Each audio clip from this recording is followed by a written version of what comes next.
Karibu sana to the EATSpace. We start in 10 minutes from now. Let's wait for people to join in. And co-host Irene and our main speaker, the Metal. Evan Karibu, I see you. So we're waiting for 10 minutes to start, guys, to join in the space. Then we can start in 10 minutes. This is a recorded space, so everything we share shall be recorded and surely be on our YouTube channel, I think, next week. You're welcome, my brother.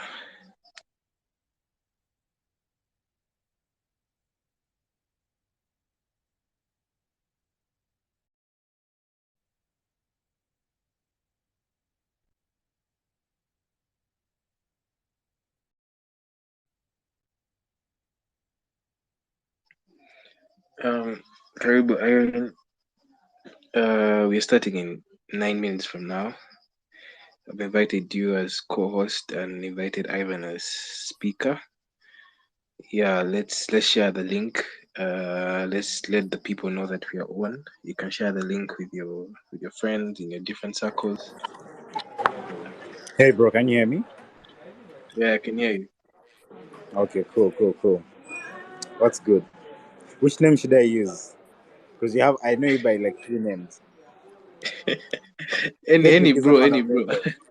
Frederick is not one of them. That one's new, man. Shall I use any, bro? But we start in 10 minutes. Have you heard that? I think 8 minutes now. How long is the space going to be? I think an hour, but share the link with your people. Let them join. Okay. We're going to go for a whole hour, yeah? Yeah. Okay. I hope you guys can hear me because I'm in a bit of a public space, yeah? We can hear you. Okay, I'm looking for the tweet. Okay, seen it. Yeah, you can just press the share button here, then you can copy the link and share. Yeah. Cool. Kali.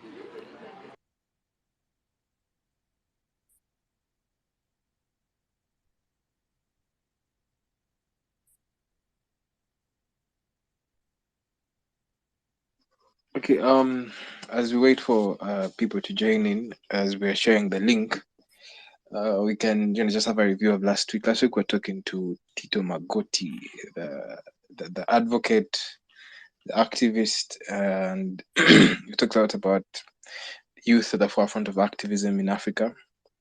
But I believe, you all got inspired like I did and everyone that was in the space in terms of not just activism, but really standing up for what you believe in and pushing hard towards it. Tito is now in London, the University of York's, pursuing his career further and inspiring more people, which is great. So even as we come into the conversation today about gaming and esports, talking to the big man Ivan and his team, we're trying to inspire ourselves further towards the things that we believe in and things that we want to achieve.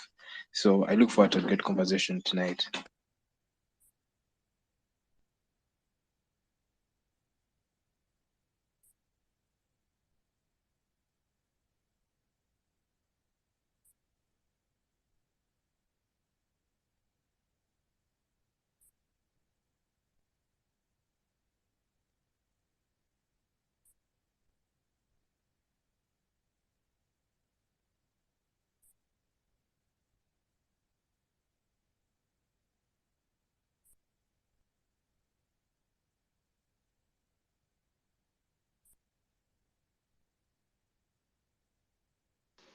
Alvin, can you hear me? Yes, my brother. Am I clear now? I can hear you. Yeah, clear. Okay, cool. I don't know. So you say we could start in like 10 minutes? Like 5 minutes from now? Yes, it's now 6 minutes. 6 minutes from now. Okay, cool. Is there any chance we could like do it for like 30 minutes? Or like 40? No, not sure about that. I think it also depends on the audience that will jump on. Or if possible, If you have someone else from your team that will be on the space, then we Yeah. can still continue the conversation about gaming, Okay. even when you're off. Okay. I think I have someone. Let me Yeah. actually call them up.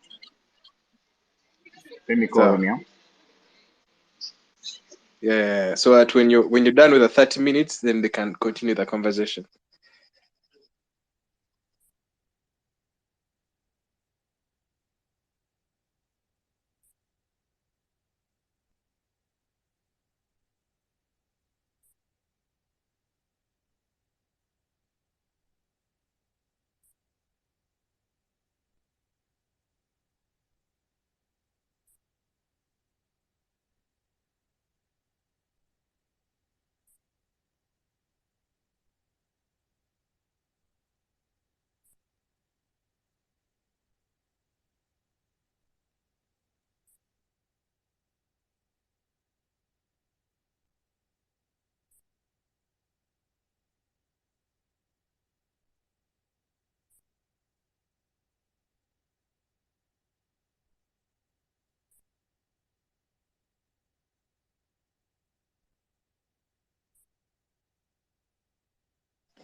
If you've just joined the EATSpace this evening, we're talking to Ivan Kibuuka. Ivan Kibuuka is a CEO and founder of Arudem, an eSports company, the first of its kind in Uganda, and one of the first in East Africa. And they're doing amazing work in the gaming space and esports space. This evening, he will not only be sharing his story, his experience so far, and his insights about the future of gaming in Africa, but also inspiring many other young people and people outside there that are trying to do whatever they do. It could be different from gaming, but the principles are the same. This man is in a contrarian market, market where there's a lot of stereotype and all that, but they're doing great work. Then the startup is really off the ground. So I hope that we shall pick inspiration, but also be able to learn one or two things from him. Feel free to ask questions during the space or share something or experience. You can always ask to speak, and we can allow you to speak. What do you think about the space this evening? What do you expect?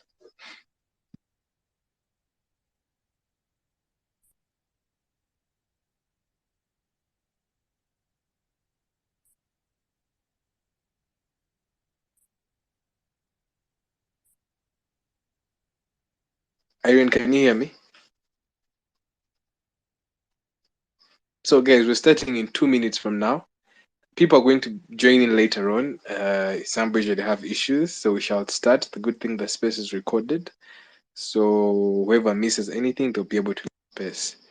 So we start 2 minutes from now. I hope Ivan, you're set. We're starting in.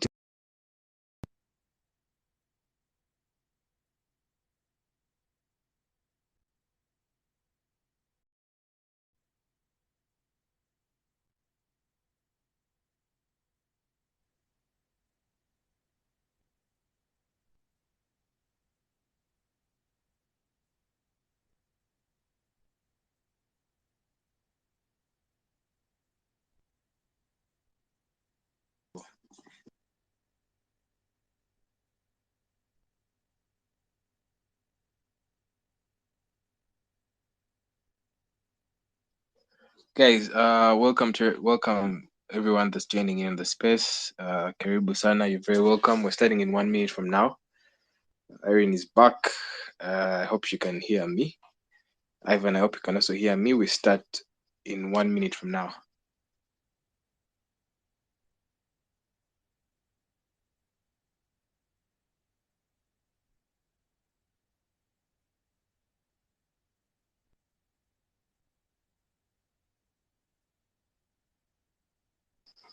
Okay, so let's go. So once again, welcome to everyone that's joined in on the space, and to everyone who will be listening to the recorded space. You're very welcome to the EAT space. This is the people's space. We come here every week, and we have conversations about social and economic topics shaping the future of East Africa and Africa. And this is something we do voluntarily, Irene and myself. and we do it because we believe it's important for us to have these conversations moving forward and shaping a better future, not just for ourselves as individuals, but East Africa as a whole and Africa. And today we are talking to Ivan Kibuuka, a man from Arudem eSports company. These guys are building the first esports company in Uganda, but also one of the first in East Africa. It's a big brand, a very interesting brand, and we shall be learning one or two things from him, his story, but also his insight about the future of gaming in Africa. My name is Frederick Kaskazini, and I'm an entrepreneur. I'm passionate about East Africa and Africa, and I'm very glad and excited to be part of this conversation this evening. Irene. Yes. Hello everyone. Thank you for joining the space. This week, as Frederick said, we are with the speaker, Ivan Kibuuka, and we are really excited to hear his story on how he started the gaming industry, how he got in there. Yeah. So, karibu sana, Ivan Kibuuka. I'm Irene Sumari from Tanzania. I'm an entrepreneur also, and we host this every week with different topics, and our goal is to reach 50 space, to do 50 space until next year. So yeah, karibuni sana everyone who's joining the space. This is a free space. You can use Swahili, English, any language that you feel comfortable to say something or ask a question.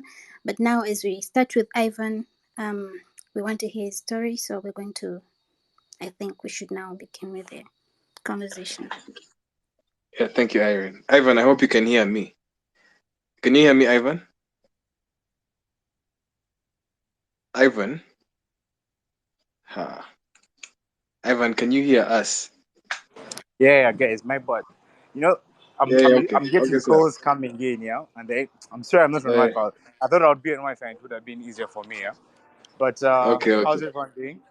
Hope you guys are Yeah, well. good. So, Um, uh, yeah. can I carry on? Okay, Ivan. No, no. So, Ivan, as you introduce yourself, yeah, you're going to do your self introduction, but as you introduce yourself, would want to know, how does your story in gaming start, and how has the journey been so far for you? What has kept you going? Just walk us through who Ivan is and how you got into this gaming industry. Okay, cool. So I think I'll start by greeting everyone. I hope you guys are all well. Sorry again, there may be a bit of background noise. Um, but my name is Ivan Chivoka, born and raised Kampala, Uganda, and I think going straight to the topic at hand, gaming is something that I wasn't native to at the start.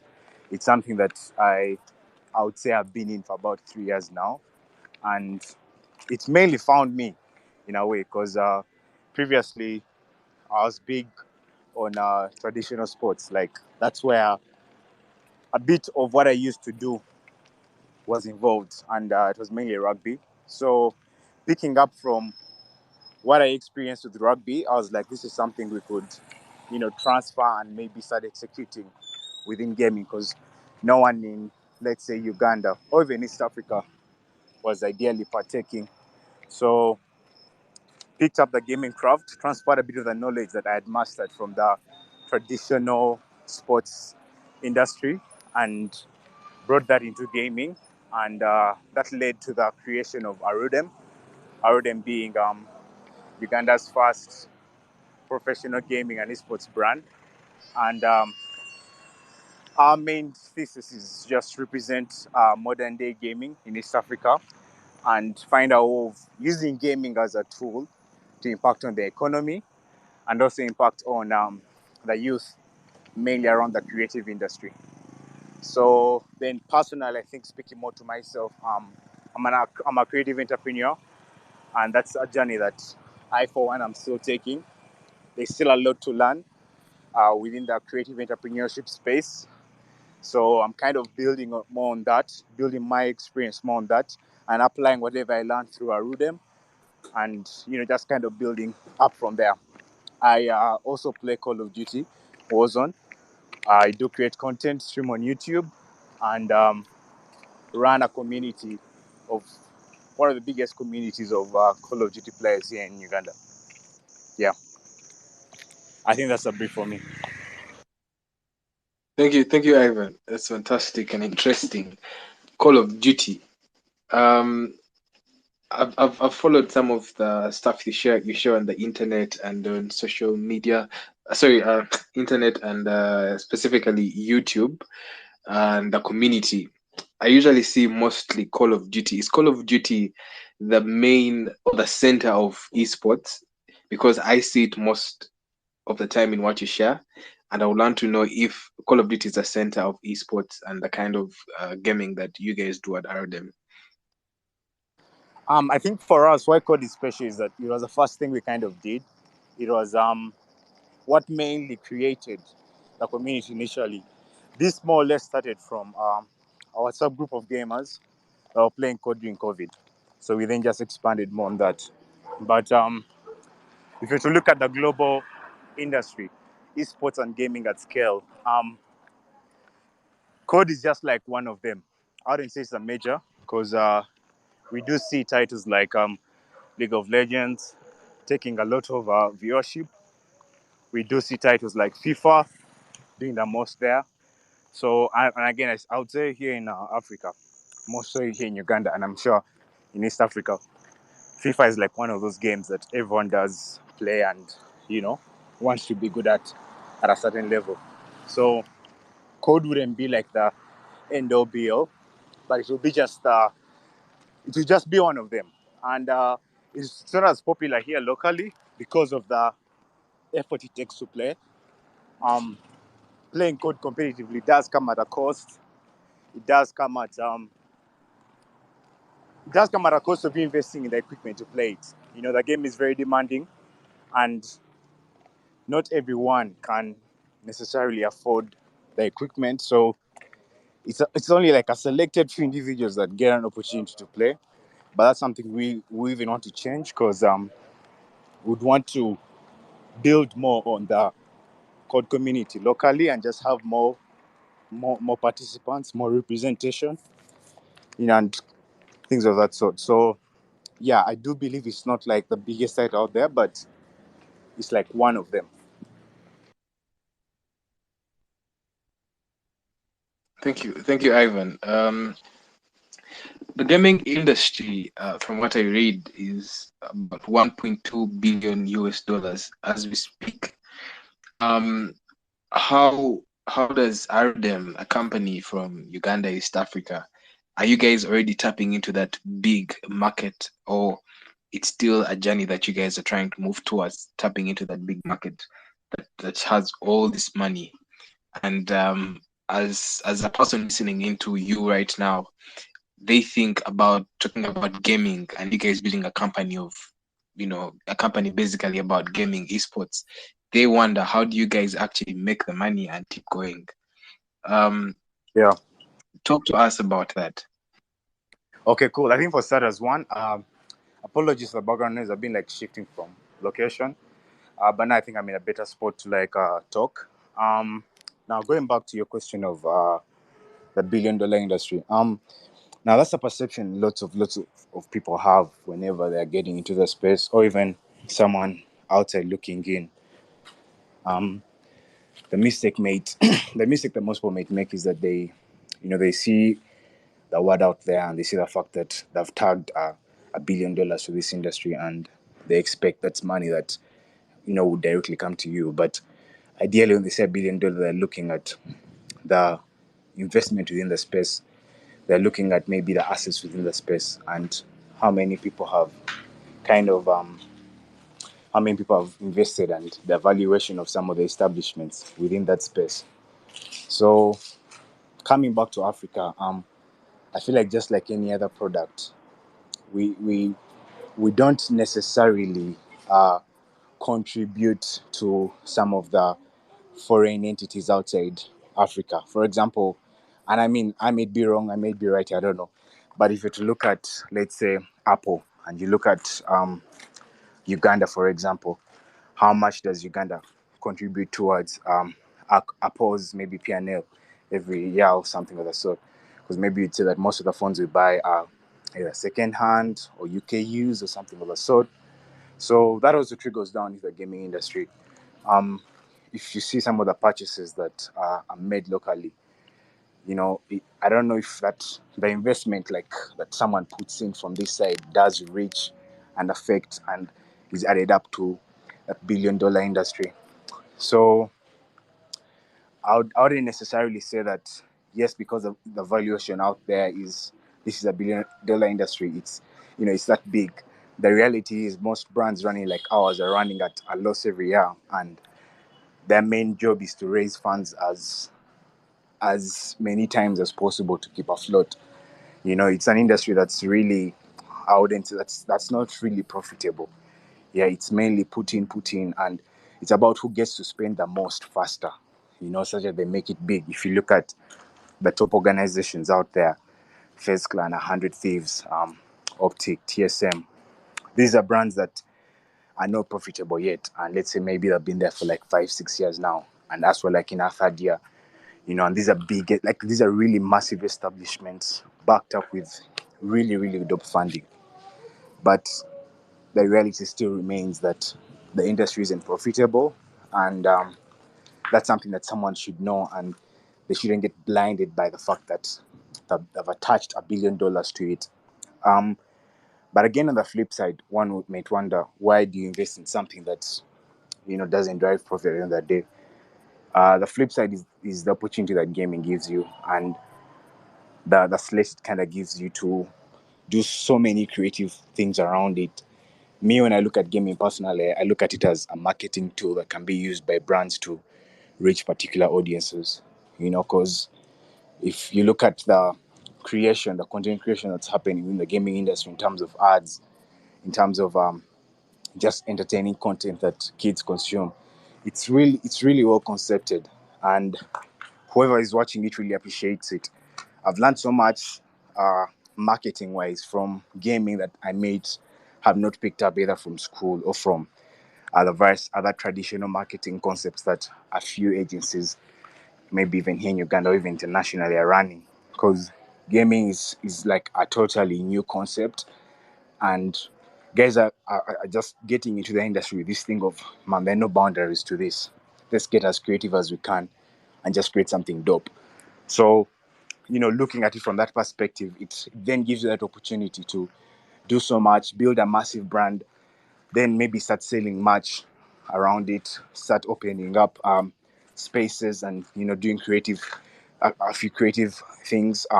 If you look at us, for example, how we sustain ourselves is that when I realized most gamers were creative, most gamers were animators, most gamers were graphics designers, I was like, yo guys, we have this dope concept.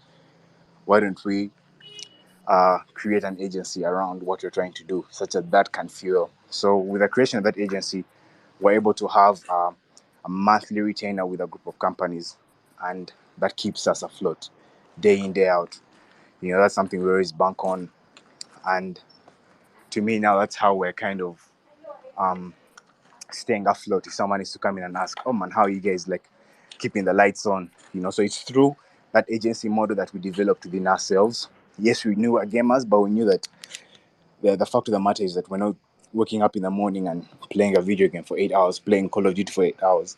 Is not going to keep the lights on. That's not going to pay the bills. So realizing that, and then looking amongst ourselves and noticing the skill sets we all possess, we then doubled down to creating an agency. That was now the first card we played in terms of the direction for sustainability.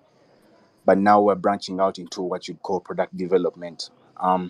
We're developing a series of products locally that are going to help achieve that profitability.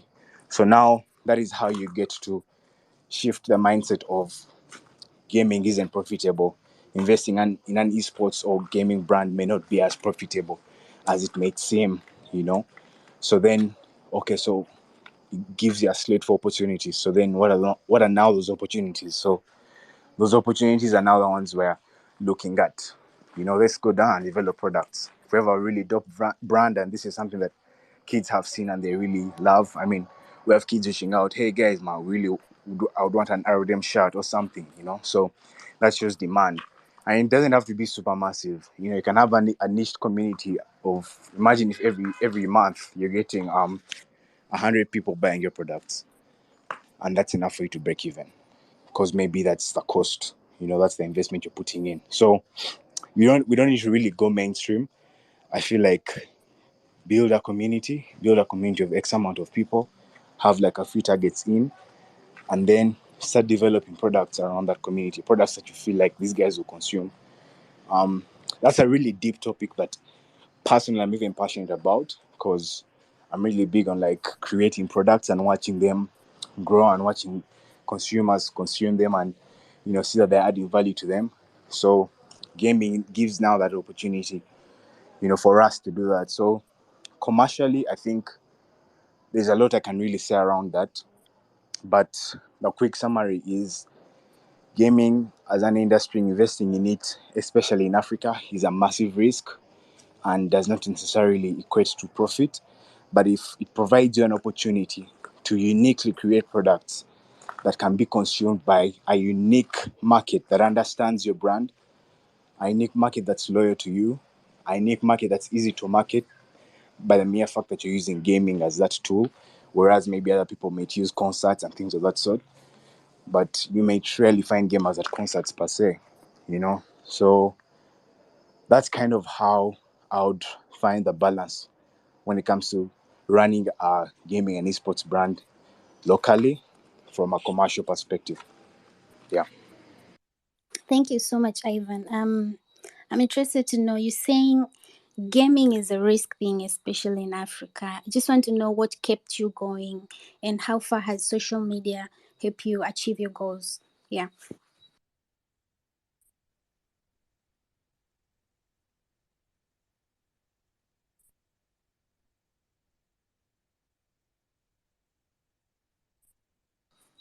Ivan, did you hear my No, question? could you repeat that? Sorry, someone called me in the middle of your question. My bad. Please ask me again. Okay. Yeah. Okay. I said you are speaking of gaming being a Yeah. risk thing to do, especially in Africa. Yeah. I'm just curious to know what kept you going. How did you get yourself up every morning to keep doing the same thing? But also how far has social media helped you achieve your goals? Okay. So there are two questions there. You're asking. Question number one is mainly around what has kept us moving, and the fact that I said it's a risk, why we're still investing in it. Um, so like I told you initially, yeah, as we're growing this brand, I personally realized that there is a passion in me that's around product development, creating of products.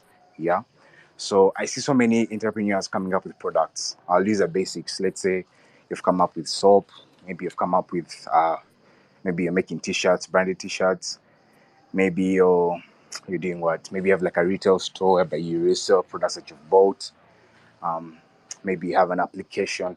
Like there's so many young entrepreneurs coming up with products, and the hassle that I feel like most are facing is market. Lots of entrepreneurs have really good products, but they don't have market for them.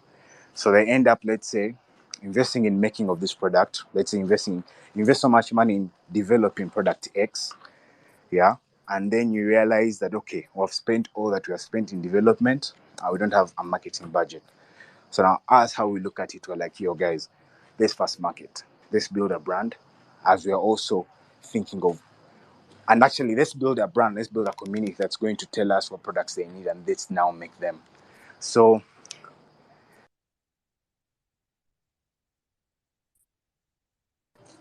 us in the future curating these products and looking at the market we're building in the meantime, and realizing that yeah, the market is reacting. We have feedback from the community.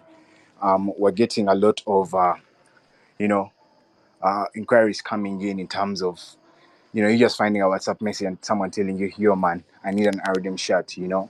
That does speak volumes to us, because it helps us realize that the market is there, and we can actually pushing this even more, and not even getting excited with the few people we have now, because I can't say that the community is big, but now building more of those people and expanding more in our community, and then in the future looking at monetizing that for sustainability is what personally keeps me going, because I see the possibility. And also the fact that it's a unique concept and not so many people are doing it. They may be doing it, but maybe not everyone is doing it at with a few of these things in mind. So that helps you realize that, hey, you have an opportunity presented to you by God. So the best you can do is, maximize it to 100%, and not like be like, this is a risk, let me leave. And also a few of the guys who have done it well out there, are people that I personally look up to in the space. These are people that have managed to be where we are right now, and then within a space of 5-6 years build massive brands within that space. So if they have managed to do it, then that kind of also gives us a bit of confidence to execute and pull it off, because we're like, why not? So that would be one of the reasons why we keep pushing.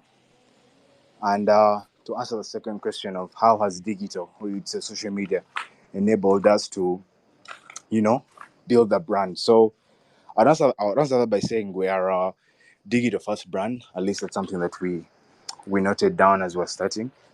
Digital is, to me, it's cheap. It's by cheap I mean it's super accessible. It's easy to dive into that space. We started as our brand was mainly digital. Someone back then would say, man, you guys are just an Instagram brand or something. So to me, it has just enabled that ease of access, that ease of kickoff, without having to invest in so much. Just create really good content that resonates with so many people, that can turn non-users into users. Use it as a tool, and man, it can really take you far. So to me, that's how digital has enabled us, and now we even plan to expand more on that. I feel like it has also given us a platform to experiment our brand, experiment our brand identity. Some of the visuals that we create, which other place would we have tested them? I mean, they would have been tested inside of our maybe a production room, and we see it through our computer. But the fact that we have managed to push it out to social and have it to an audience, have an audience receive it, and then get feedback from that, it has also helped us in that way, in terms of experimenting on our brand and getting the direct feedback from the community easily, and then knowing what works and what doesn't work. So I think digital has been a tool for us to, also build more on our brand and experiment on it more. Yeah. Thank you, Ivan. Thank you, Ivan. So, Ivan, I'm interested to know. You talked about how the digital space gives you an opportunity to experiment, but it takes me back. I remember when we met back in 2019. It was Navi eSports. Why did Navi then become Arudem? And uh, that's rebranding, of course. But I want to know why Navi then became Arudem, and how the rebranding to Arudem has been like. How has the experience been like so far? Have you guys seen the? Are you guys seeing the profit, or the positivity, or the goals upon which you built on to do the rebrand? Yeah. So, like I said before, digital helped us experiment on our brand and then identify a direction. It has been while we've been testing out most of everything we've done for about 3 years now. So from some of the feedback and the results we got from that, we're able to also make decision in terms of brand direction. So looking at the name, for example, back then, I think when I first met you, it was called Navi eSports, yeah, and that's what Navi was basically. Ivan flipped around. And I didn't, super sit down and get creative with it in terms of creating that name, but I just wanted to start so bad, and I didn't have a name for the brand, and I was like, you know what? Let's just go with Navi eSports, yeah. That was like the first, like that. That's how that name came up. But after testing it out and seeing, getting feedback, and also seeing where this was going, there was this now WhatsApp group that I told you about of Call of Duty, and for some reason, I don't know who, I think it was one of the members came up with the name Arudem, and that was our clan name in Call of Duty. So Arudem had this natural, I would say, vibe to it, yeah. It wasn't forced, it was super organic, and everyone related with it so easily. Yeah, way before I did personally. So when I realized that Arudem was already an existing community, I was like, why do I have to reinvent the wheel? This is something that's already working. it's already comfortable for most people, and they're relating with it. Why now just build more on this? And yeah, just that organic, that organic kind of, I'd say, vibe I got from Arudem as the name made it make sense for us to switch up. If you realize in the middle there, we switched up to Navi Arudem, but with our rebrand we did this year with one of the top product designers I know here in Uganda, Paul Zana. When he was redesigning our logo, he first worked with Arudem alone and then was going to incorporate the Navi after. Then we sat back, and that video is actually up on our YouTube. You can go watch the whole process on how it happened. YouTube is just type in Arudem Gaming on YouTube, you should be able to pop up. So when he came up with the design, we realized that the Navi wasn't fitting, like it didn't really have a place. So we then just decided to roll it out, and we're like, I think this is it, man. Like, this has already, like, that's the direction we had to take. Like, it was meant to happen, but we just had to go through the process. We had to go through the process of getting feedback from the community, appreciating the feedback we're getting, and then realizing the fact that maybe Navi doesn't fit anymore. It may have been what started all this, but it may not be the future. So being able to adapt fast, and I'm lucky our brand manager Alvaro is in the call, Tebajjwa. I think we shall also give him a chance to come in for me and maybe also ask him a few brand questions. But me and him realized that, man, I feel like Arudem is it. The logo was fitting well. Adding anything to it would make it super is it cluttered? Sorry, I forget the term. But yeah, we then made the decision, and now Arudem was picked up. Aru, if you see the logo, ARU, and it's now very easy, man. Like hashtag Arudem, and you'll be able to find a lot of information on it. Whereas back then, I think another thing I left out was that there was another team in the Ukraine running under the same brand. Their full name was, I think it's Navitka something, but then their short form was Navi, Navi. So we also tried to play around with that and add an extra V on our Navi, but it didn't still make sense. So the brand decision was, you know what, let's just drop it and go the road and flat. Okay, Ivan, thank you. I think before Irene comes back, I want to know two things. You talk about the rebranding process and all, and I think you also share the importance of that in any brand, regardless of the industry you're in. But I want to know, what are some of the biggest challenges, like two biggest challenges you faced so far on your journey to you and your team on your journey to building this big esports brand, and secondly, how important is it or has it been for you to have the right team to work with, along or on your journey of building Arudem, and generally anyway, why should a team be important for any startup? Okay, so I got your second question. I didn't get your first question though. Your second question was about the team. I didn't get the first one. Yeah, the first one I was saying, what are the two biggest challenges you faced so far along The your biggest. journey? And my Yeah, and my second question is, how important is it to have the right team in yeah. the building a startup? Okay, cool. So one question number two is actually one of the challenges I would say. Having a perfect team to me is the end all be all. Like you can't do everything at the end of the day, you know? And one of the biggest areas where we take pride as a brand is in our design and just the brand and the graphics we come up with, the animations and all the creative that's done around visually presenting the brand is something we really take pride in, to maybe being one of the top, I would say, sub-Saharan brands doing that within the industry. Or would even say like it may be. I don't really want to put us up there, but we have a really good team that's catering for our design, that's catering for the identity. So to me, a challenge is finding the right team is super key. That may not be a challenge for me. I may actually be speaking for other individuals out there. I, for one, I did invest a bit of time in getting to learn graphics design for about a year. I would say I practiced for a year and a half. But then after that, I had to now find the right people to fill in the gaps where I couldn't, because it's something I just explored into, get a creative eye to kind of just unlock my creativity and appreciate creative even more. So I would say main challenge is building the right team, and also the fact that we're all young. I mean, I'm just 23. Getting other players or other individuals to work with you, and you making sure you have the right systems and structures to operate your brand, because sometimes we look at it as a passion project, but it goes beyond that.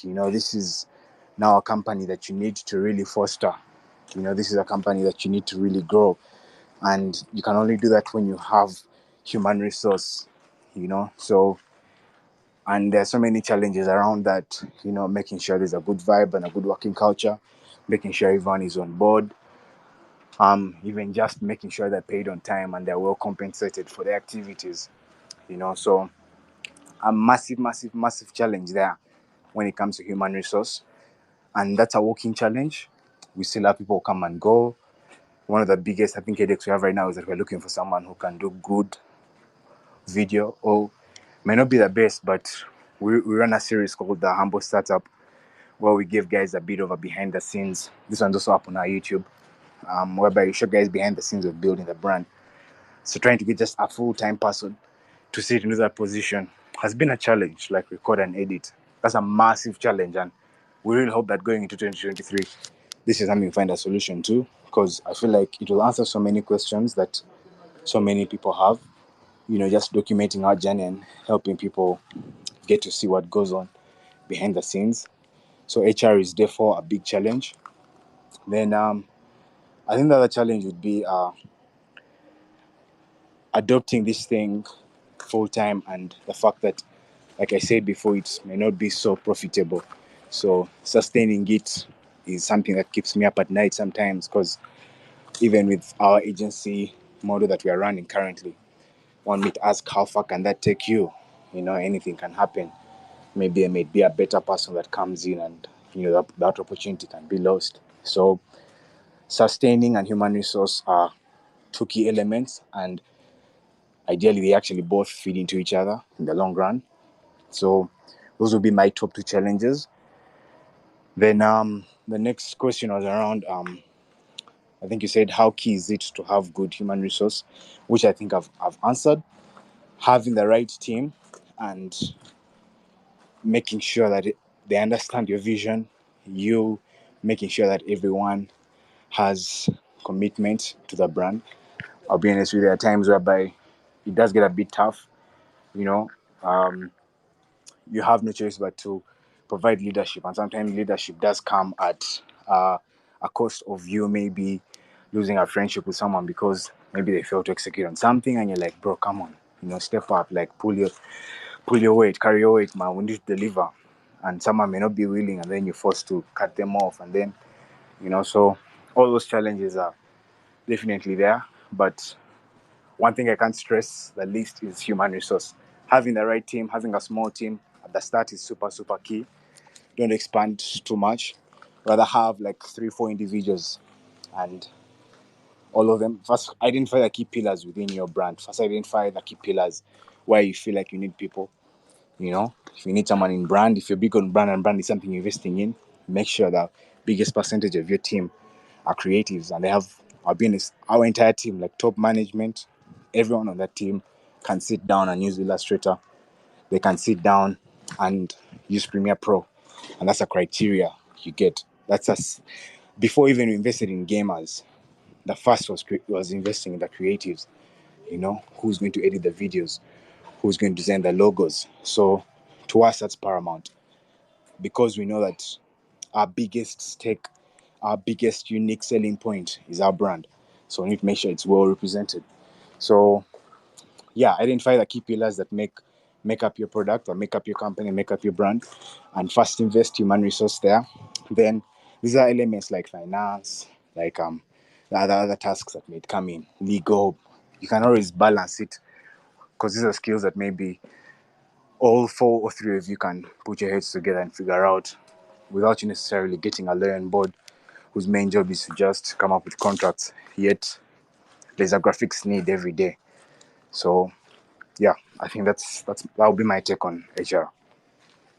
Thank you, Ivan. I think before Irene comes in, I just want to let people know that if you have something to say, have a question to ask or an experience to share, you can request to speak and you'll be allowed to. I can see my brother Alvaro Tebajjwa on the space. Surely he'll be speaking later on after Ivan. Yeah, so I hope you guys are learning and picking up. If you've just joined us, we're talking to Ivan Kibuuka from Arudem, and he's sharing his experience on building the first eSports company in Uganda and one of the first in East Africa. And we're talking entrepreneurship, startups, and gaming. Irene. Yeah, thank you. Ivan, you're really doing a good job. That's a great job you're doing, and see you on Alvin, top. you there? Yeah. I wanted to know, what would you like to be remembered in the next 5 years or 10 in the gaming industry? Alvis, can you hear me? Yeah, I can hear you, my brother. Yeah. I think Alvaro should be brought up to speak, man. Let him say a thing or two. How much Okay, time do you have? fine. Can you hear me? Yeah, me, I can. I think everyone else Okay, I can. think Irene had a question for you, but I think maybe you'll answer that after Alvaro speaks. Let me invite him to speak. Yeah. Yeah. Um, I don't know if he can hear If you us. can't, we could take Irene's question because I may have about 5 more minutes. Again, I'm really sorry, man. This was something I really wanted to do, but then it got caught Sure, up with sure, some. sure, sure, sure. I think And it's yeah, important. So Irene is asking, what do you want to be remembered for in the gaming industry? That's what she asked. I what do think you want to be remembered for? in the gaming industry. That was Irene's question. Wow, that's a big one. What do we want to be remembered for? Wow. Um, I think would want to be remembered for as the brand that, in gaming specifically, would want to be that brand or that would want to be that brand or that company that unlock the possibilities around one using gaming as a tool for marketing. Like that's the impact we'd want to have. Like we'd want to have it in the marketing element, because to me that's what would have more impact than just guys playing video games. I could say, man, having impact of being that one of being representing gamers. And I think representation of gamers is, you can only do that if you have some sort of impact within, outside the gaming industry and not just within.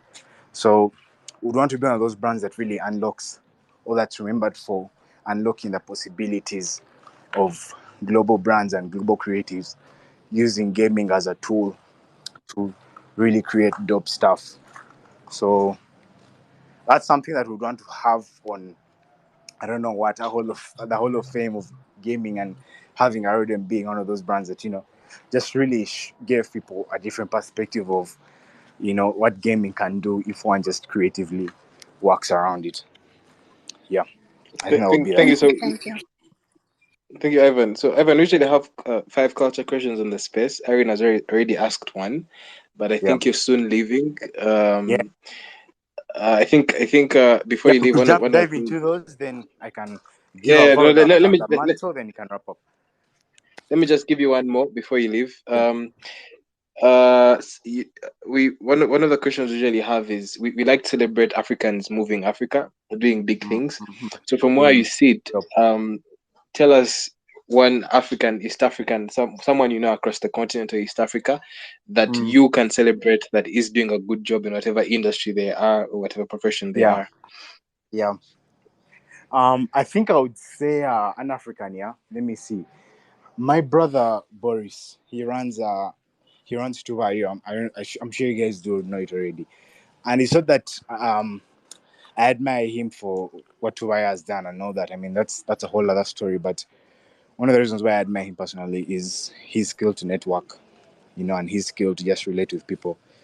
Boris can be at an event, and if you look closely, he's still on job. You get, and to me, that's a skill that he mastered and knows how to execute. When you find him maybe out of the club or doing anything, you can think, ah, man, this guy is just burning gas and maybe chilling or something. But he's always on job. He's always into meeting the next person who he can at least do something with. He's always out for pushing other local products and having that initiative. So yeah, that's someone I think you should even have on your space, because he's really doing the most when it comes to connecting entrepreneurs and connecting creatives and giving time to everyone. We have a mastermind group of about 3 individuals. Me, him, and a colleague of ours called Ibs. He's in the NFT space. He's currently in Dubai. So we have like mastermind sessions once a week. So yeah, I think that would be my guy, and to be dope to have him on the space. Cheers. Good. So we have Mr. Alvaro Tebajjwa. Very, very glad to have you in the space, my brother. And I think Ivan wants to hand over the mantle to you. You can give a brief introduction of yourself, Alvaro, and then we can take it from there. Karibu. Thank you very much, Frederick. It's nice to hear from you too, by the way. It's been a while. But yeah, my name's Tebajjwa Alvaro. I am a brand designer / design engineerist. Same for Arudem. I'm the brand manager. Basically, the guy who makes our stuff look good.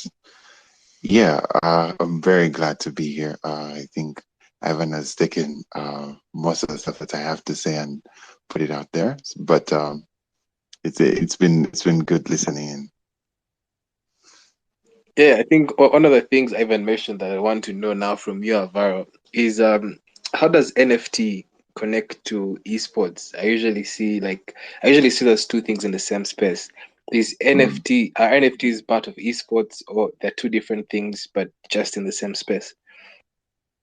Well, NFTs and esports are two different things, but they were both, you could say they were both born in the same space. Most of what the world sees today as Web3, NFTs, and Bitcoins, that digital kind of culture was all concepted from gaming as a rooting ground. Like the birth of these ideas was majorly gamers. I'll give an example of Ethereum. If you've heard of Ethereum before, Ethereum was basically the founder of Ethereum. I think his name's Vitalik, I'm not sure. Yeah. So this man played a lot of World of Warcraft, and at one point he got tired of transacting within that game, and he also got fed up of using other people's currency. And this was the birth of the idea he called Ethereum. So from everyday gaming, from this person jumping on and gaming this day and the other day, to developing the second largest cryptocurrency on the planet right now, I guess that's how they connect together. Most of these NFTs, if you've noticed, are majorly digital characters of something people relate to, something people play, or something of that sort. So what I know is the birthplace of maybe Web3 culture, as I could say, is majorly gaming. So this is where you find most of them merged in the same place.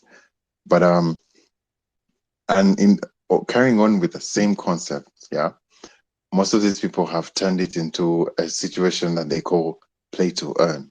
So playing to earn is basically you're a gamer, you play their game and you help them mine a couple currencies or something like that, and then you get yourself, rewards from their collections. So these two concepts are different, but I would say they were born from the same idea. Yeah. Well, thank you. That's been quite insightful. I'm sure most of us, had never got that direction. Very interesting. But moving on, there's a question I wanted to ask Ivan, but I think I'll ask you. There's a guy that sent in a message, and he was asking.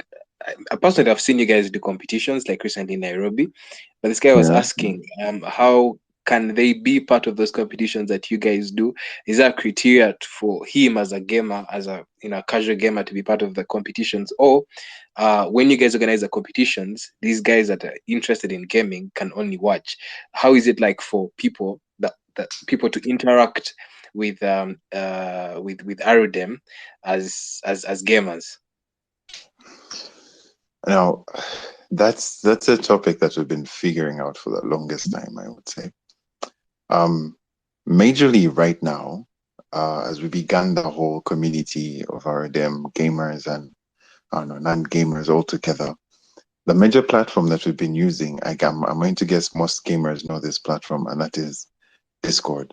So in our Discord, we kind of customize it in a way that if you get onto the Discord, you get to join a game that you'd be fond of playing. For example, there's you could say a section for Clash of Clans. There's a section for Apex. There's a section for all these other games, all these major titles.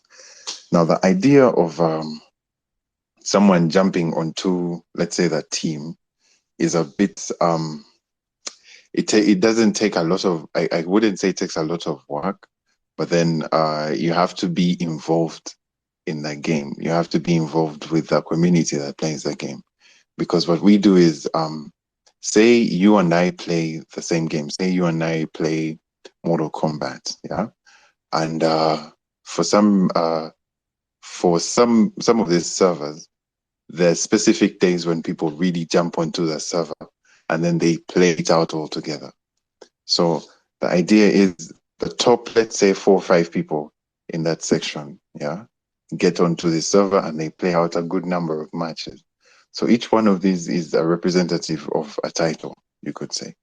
So now from that title, those 4 or 5 people are the first picks we would go to if we're looking for a whole team.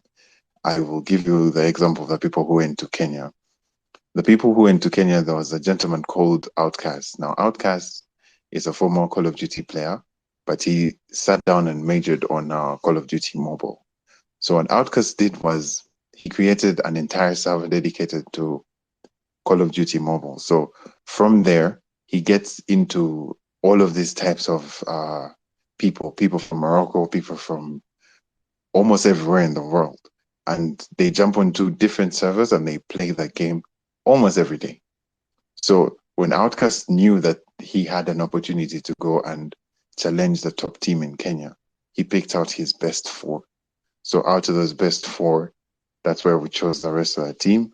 And then the team got sent off to Kenya, and then that's how they got into the whole competition. So, but basically, if you're good at the game, we would get you into the situations that get you better, and then out of those situations, betterment comes also from competitions and all of that. This is how we managed to get the top FIFA player in Uganda to verse the top FIFA player in Ghana. That was only because we knew these people and he did not. All we had to do is link the two, and then that's how the whole event happens. I hope that answers the question. It does answer the question very clearly. Interesting. Moving on to you, Ivan talked about you guys having he called it the way he called the kind of work that you do besides gaming that keeps you guys running. Yeah. Could you talk to us more about that? And secondly, as a person into design and branding, like you introduced yourself, how important is it for a young person building a startup, building a company? How important is branding and involving people like you into their company at an early stage? How much or how important is it to the success of a startup? Yes. So I would say in Uganda right now, there are a couple of people that do not see the value of branding. But I hope that doesn't put a couple of designers and brand designers or product designers off. But the idea of branding, I got this from a very good friend of mine. He works at MAD. He says branding is the first thing someone thinks about when they talk about your brand. If you've noticed all of these big people out there, if you've noticed Apple and Nike and all these very humongous brands out there, they do not sell products. They sell, I could say, emotions. Nike doesn't tell you buy our shoes. Nike tells you go beyond. Adidas doesn't tell you go and work out. They tell you run the mile, something like that. So Apple doesn't tell you we have the iPhone 14. They tell you this has this type of camera. So the products is what they want you to get, but what they sell to you is that owning an iPhone, so to speak, is a symbol of prestige or something like that. Gets your brand to places that you would not think would be possible. So a brand is so important for whatever business you're in. If you want to sell something, this is why lawyers wear suits. This is why engineers have different types of attires between the execution process. He cannot wear a suit if he's going if he's going to, hold a machine. He has to wear that very big I don't know what's it called, that onesie type thing. Yeah. So the brand is what holds whatever product whatever product you're selling together. It's how people perceive you. So I'd say if you're building something, if you want to sell a product out there, if you want to sell, maybe it's you who you want to put in the limelight of people or something like that. I'd say prop in the brand, work out the kinks, have a specific message that you're going to give people. Understand that this is my audience and this is a person I'm going to speak to. Understand that this is how my person perceives me, and then serve those people. It's guaranteed that the rest of the people will fall in line. So your community will come around as long as you keep your brand consistent. So yeah, to me, that's the importance of brand and branding.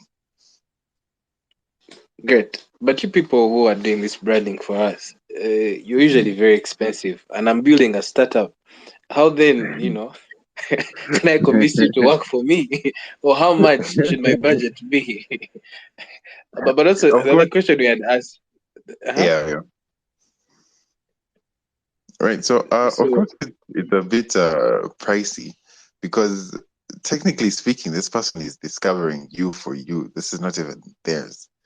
They're giving you a tool that, if executed right and if used right anyway, will hold on to you. It will latch onto you for the longest time. Apple didn't have to do its logo 5 times over. It only did it, 4 times? Nike had thousands of people draw a sample logo until one single lady made that take. She only had to explain it well, and they have never switched. So imagine what's this guy, if prepped right and they know exactly what they're going to do. Imagine what that guy is going to do for the rest of your brand. Imagine how far that will take you. And to me, I guess it's a small price to pay.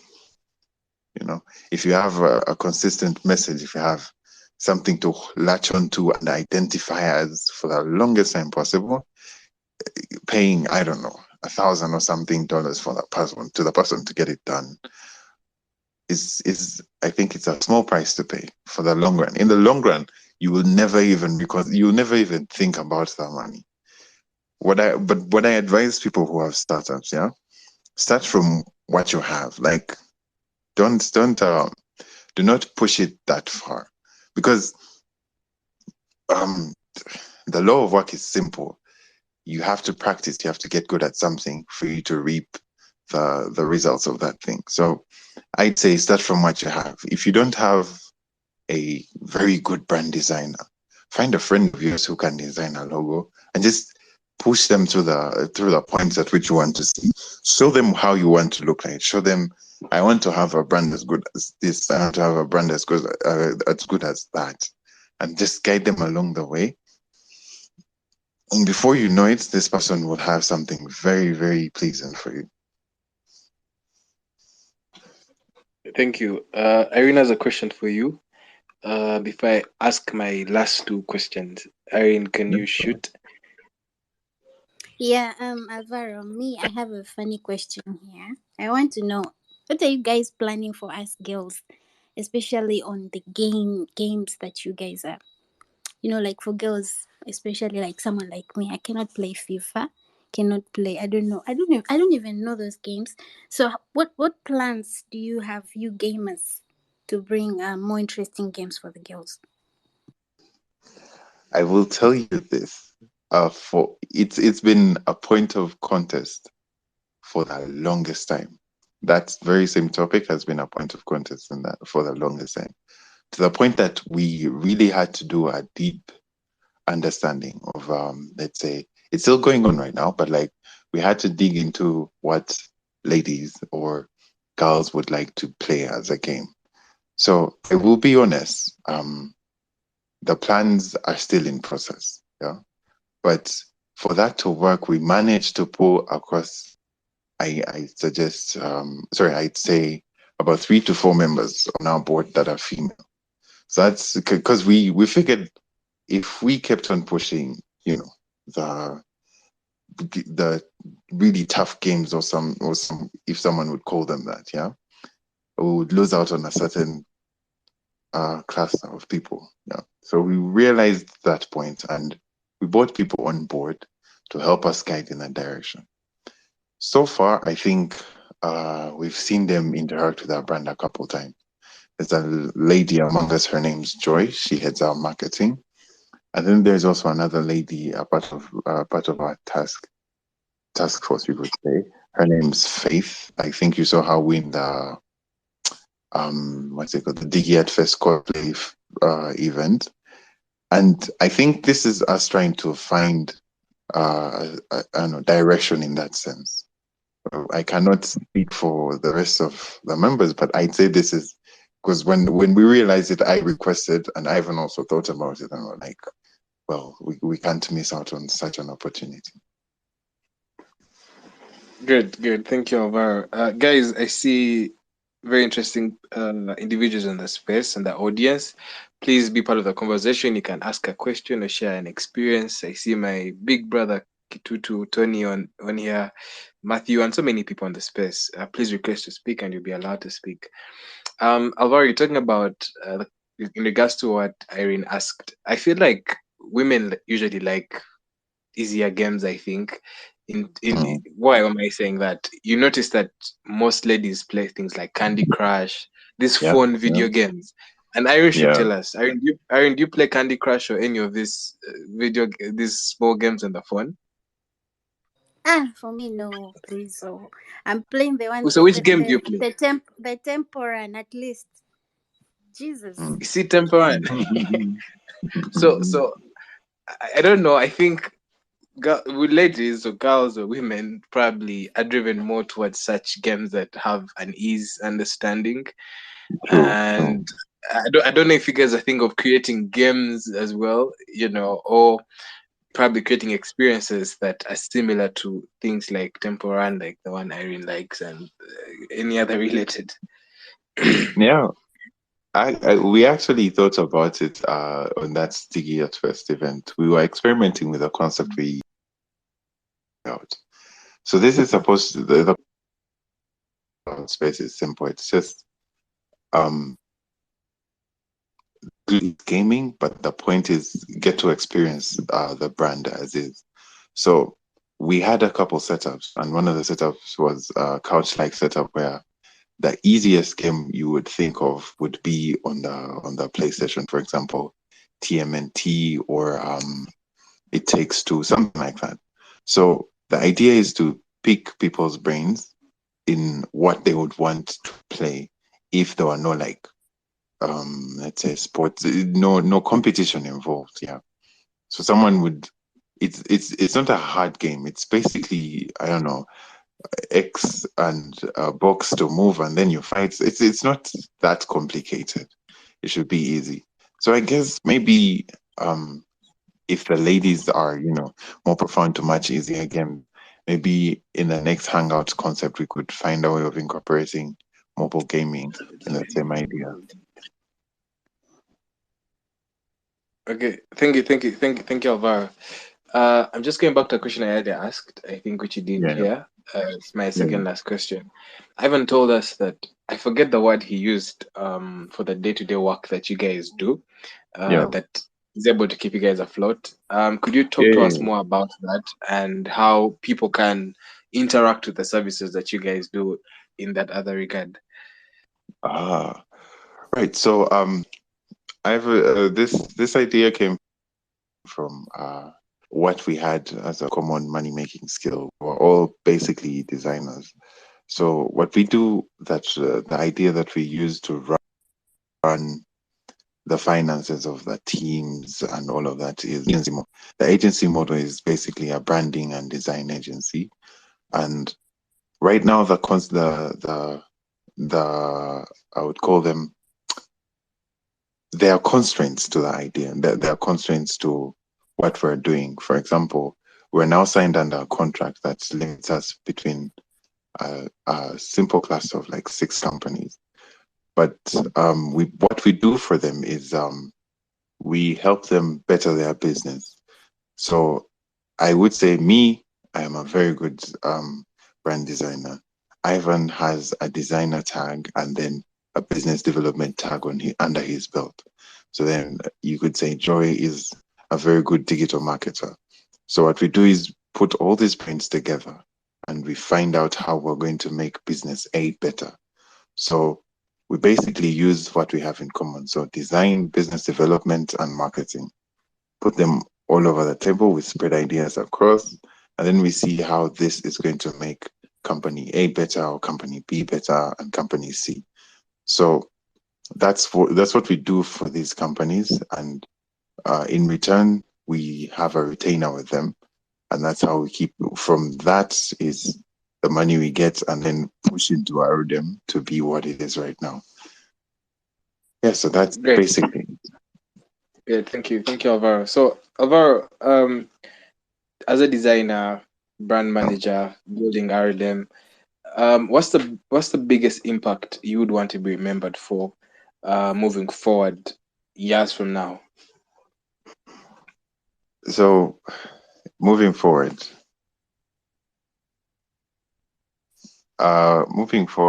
years from now,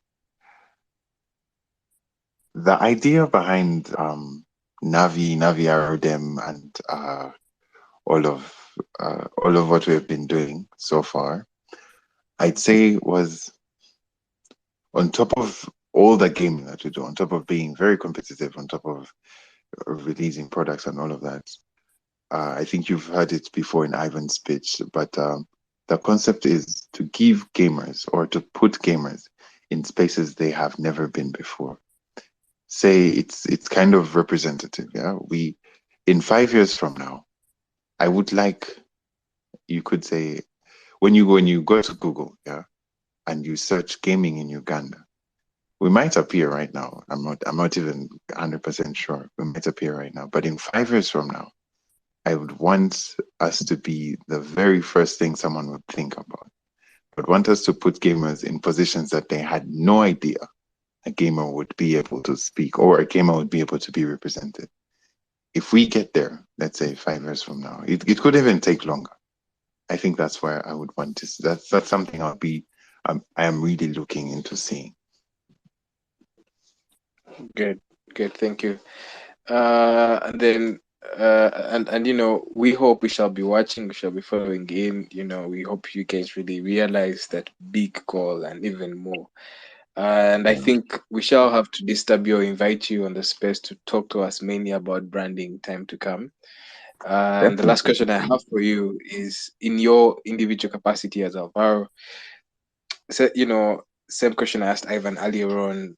Which African are you celebrating right now? Could be a Ugandan, East African, someone anywhere in the continent that's doing things, that's doing big, or someone that you feel is moving Africa in their craft, in their industry. Who do you celebrate? This is great too.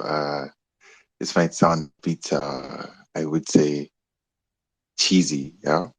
But to be honest, I have been keeping up with Frederick for the longest time. So it's been what, since Form 5, I believe. To me, this is moving Africa in the right direction. I have been following from the sidelines for the longest time. I think he has noticed. I know he has seen me, be around, jump into spaces from time to time. But this is a concept that was born, a very infant concept. This was born out of very young children, you could say, wanting to make a difference. Seeing us right now in these spaces and seeing everything that Frederick has managed to pull off, inviting people to all these spaces. I don't even need to attend most of them. I only have to attend a few of them. But the whole idea of Pamoja started as a tiny concept. Seeing it grow now, it really makes me proud of you, bro. It's something big, and I know it's going to be very, very majestic. It's you when you have a good idea, you kind of see it grow.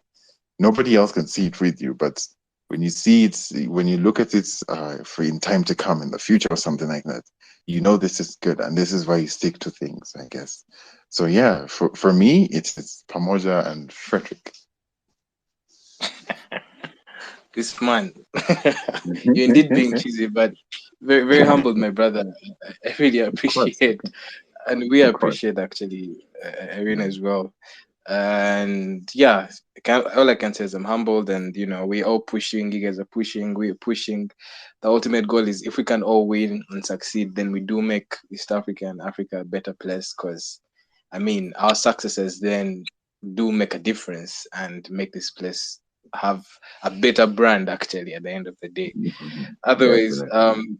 very glad to have you in the space, my brother. We hope to have you back on the space to talk to us more about branding because we have so many young people building startups, businesses, and all that. But clearly, Yeah. from what you've said, we see the importance of how much a brand can ease your work or how much a brand can, close in the gap and take you places. Personally, Mm. I feel like for people who are not so much into gaming or who don't do gaming as much, the fact is I must give it to you guys. You guys have a very, attractive brand. At least someone will just come and look at your page, look at the things you're doing and find interest because the work looks clean. It looks clean, it looks attractive, and Thank you. the Thank energy, you. one can feel the energy even from a distance. Even Irene that doesn't do big gaming like Call of Duty and FIFA, I'm sure she does like the Arudem brand. But yeah, guys, keep doing what you do and keep pushing hard. We know that you see that you see the big success, and your success is our success too, because at the end of the day, like I said, when we all win and succeed, it does make everything better. Asante sana, and hope to talk to you again Before, soon, before you and close, hope to visit Arudem. before you Irene, your close, parting shots. yeah, before you close, I want Alvaro to drop their Instagram handle, especially the one the I mean their Instagram handle, so that people can be able to follow and keep up with them. They can, Oh, you can you definitely. can you can write it on the comment or somewhere. I don't know, just to let us know. I'll Yeah. I'll I'll write it in the comment section, but also I'll say it. It's we have the same handle all over. It makes SEO much easier. So it's Arudem Gaming. Great, great. That's Instagram, right? Yes, that's Instagram. What about Twitter? Same, Arudem Okay, Gaming. okay, okay. Yeah. I think Itutu requested to say something. I'll put him on speaker. Oh, he left. Kaskazini, can you allow Kitutu, I think. I'm trying to invite him. But he doesn't want to be invited. I don't know why. But Mhm. uh, I'm trying to invite him, but I think as I'm inviting him, he can be giving your parting shots as he gets on. Yeah, thank you, Alvaro and Ivan, for being on our space. We really appreciate you guys sharing your ideas, your knowledge, especially on the gaming industry. And for people like me who had no idea at all, yeah, I'm really grateful. I appreciate everything you guys told us, and I'm sure the listeners also have learned something from this topic. So, yeah, looking forward again to host you on our next space. Thank you, everyone, for joining the space. See you next week. But is not still not yet on.